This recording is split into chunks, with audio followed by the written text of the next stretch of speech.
Les Tunisiens vont-ils se faire voler leur révolution ? Bonjour Gilbert Nakache. Bonjour. Merci de passer par le journal de TV5 Monde. Vous avez passé un peu plus de 11 ans dans les geôles de Ben Ali, notamment... de Bourguiba. De Bourguiba, pardon, excusez-moi, notamment pour votre appartenance au Parti communiste. Pourquoi dites-vous que les Tunisiens risquent de se faire voler leur révolution ?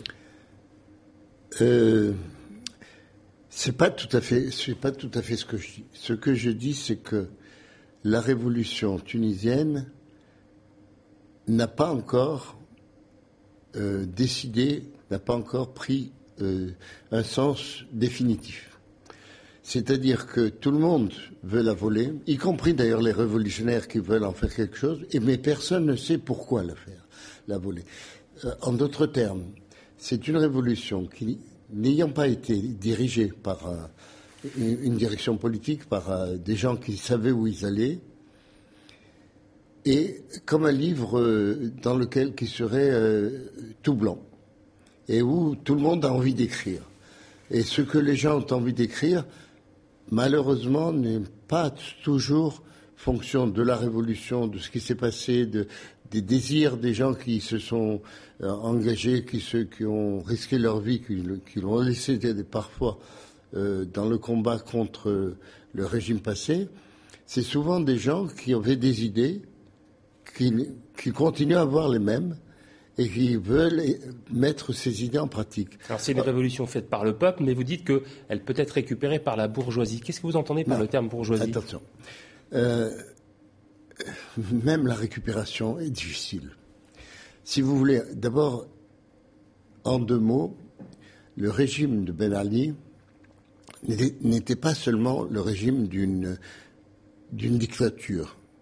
C'était un régime de parti unique, c'est-à-dire d'un parti à l'origine politique et qui était devenu petit à petit un ensemble de parasites qui ont gangréné l'appareil d'État, l'appareil de production et qui donnaient à ce régime son caractère répressif d'un côté et corrompu. Et la corruption étant forcément liée à cette introduction de force partout dans le pays.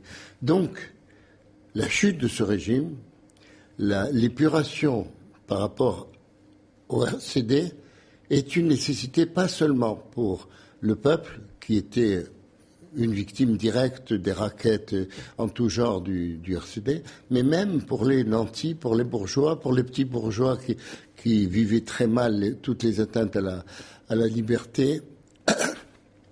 Bref, tous ceux qui ne font pas partie du système RCD, c'est-à-dire les privilégiés et leur entourage, tout cela ont intérêt à ce qu'on ne revienne pas en arrière. Donc, d'un certain côté, cette révolution est celle de tout le peuple. Alors elle va en avant puisqu'elle débouchera le 24 juillet prochain sur des élections. Pourquoi cette date du 24 juillet ? Alors le 24 juillet, c'est parce que c'est un dimanche, et c'est la veille du 25 juillet, c'est-à-dire le jour où la République a été proclamée, le 25 juillet 1957. Ce jour-là, la République a été proclamée, et je suppose que le président par intérim a voulu marquer la solennité de l'événement en le fixant au 24 juillet. Alors pour vous, ça serait quoi la bonne gouvernance tunisienne ? Alors, moi je ne suis pas... ce n'est pas comme ça que je pose les problèmes. Les problèmes, moi je crois qu'il faut voir quels sont les éléments dynamiques de la situation. Alors, nous avons en Tunisie une révolution qui a été faite, disons en gros, par la société civile. Il y a eu un moment magique, où toutes les forces non destouriennes du pays, non RCD du pays, se sont unies pour faire cette révolution, pour la faire aboutir, pour arriver au départ de Ben Ali.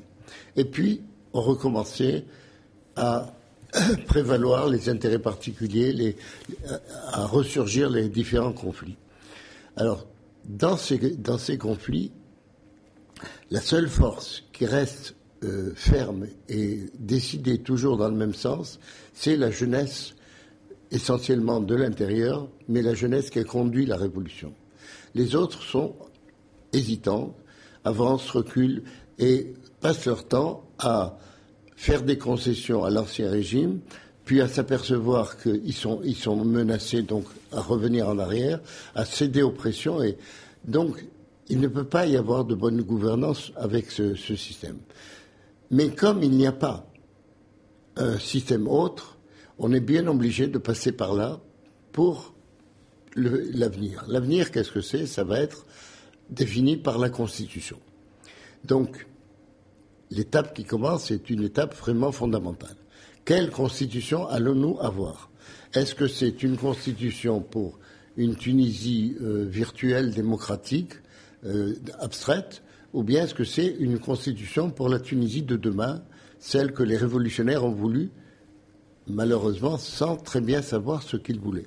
Vous êtes né à Tunis il y a 72 ans, vous avez fait vos études ensuite d'ingénieur en agronomie à Paris, vous êtes retourné travailler en Tunisie. Le dictateur Ben Ali est tombé, mais il y a beaucoup de Tunisiens qui choisissent la voie de l'exil aujourd'hui. Il y a eu d'ailleurs un accord entre Rome et Paris pour essayer de faire des patrouilles en mer pour renvoyer les bateaux en Tunisie. Pourquoi est-ce que les Tunisiens choisissent cette voie-là ? Alors, les Tunisiens ne choisissent pas d'aujourd'hui la voie de l'exil. Il l'a choisissait il y a bien une dizaine d'années que ce qu'on appelle les harag, les brûleurs de papier. Mais elle pouvait s'entendre quand il y avait la dictature, aujourd'hui qu'elle n'est plus. Non. Ces gens-là ne fuient pas l'absence de liberté. D'ailleurs, l'absence de liberté politique était moins ressentie dans le peuple qu'elle ne l'était dans les couches moyennes, chez les intellectuels et chez les gens un peu politisés. Non, ce qu'ils fuient, c'est la misère, c'est le manque de perspective, c'est le manque d'avenir. Or, vous savez très bien qu'une révolution met du temps à changer et peut-être, au contraire, en amenant un air de liberté dans tout le pays, elle pousse encore plus ceux qui ont besoin de cette liberté, de cet espoir de liberté, de travail, d'avenir, à partir. Et ils partent d'autant plus facilement que les frontières sont moins surveillées qu'avant, qu'il y a donc des possibilités beaucoup plus grandes. Je crois que c'est une phrase tout à fait normale que, en ce moment où la révolution n'est pas en train de triompher ouvertement, je dois vous dire que jusqu'à présent, il n'y a pas eu vraiment de fête de la révolution tunisienne. Il y a eu quelques manifestations à droite à gauche de joie, mais il n'y a pas eu de liesse, parce que on n'a pas l'impression que ce soit fait encore. On est toujours en train de se demander qu'est-ce qui va se passer. Donc, non, les jeunes qui partent chercher du travail, chercher un avenir, ils sont encouragés par la révolution plutôt que le contraire.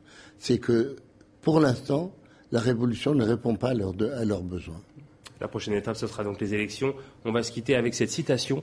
« Quand le peuple sera intelligent, alors seulement le peuple sera souverain ».